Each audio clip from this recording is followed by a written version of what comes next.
একটা ইনপুট পাই, তারপরে আমাদের জঙ্গিপুর পুলিশ জেলার ক্রাইম সেল এবং ফারাক্কা পিএস সেটাকে ডেভেলপ করে সেই ইনফরমেশনটা এবং এক্সিকিউট করে। সেই ইনফরমেশনের ভিত্তিতে গতকাল বিকেলে আমরা দুজনকে অ্যাপ্রিহেন্ড করি। তারা মালদার দিক থেকে আসছিল। তার মধ্যে একজন হলো মোহাম্মদ জিয়াউর রহমান, বাড়ি হচ্ছে কালিয়াচক, এবং সাজেদা বিবি মন্ডল, বাড়ি হচ্ছে চাকদা নদিয়া।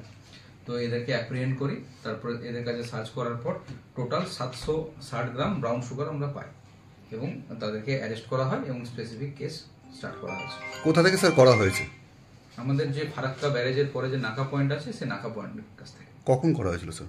কালকে বিকেলে। জঙ্গিপুর পাঠাচ্ছেন না, তো এনডিপিএস কোর্ট বহরমপুর যাবে। কতদিনের রিমান্ড? হ্যাঁ, রিমান্ড চেয়েছি। কতদিনের স্যার? 7 দিন। স্যার এদের পিছনে আমরা তদন্ত করে দেখছি যে কোথা থেকে মালটা নিয়ে এসেছিল এবং কোথায় ডেলিভারি করছে, এটা পুরোটাই আমরা তদন্ত করে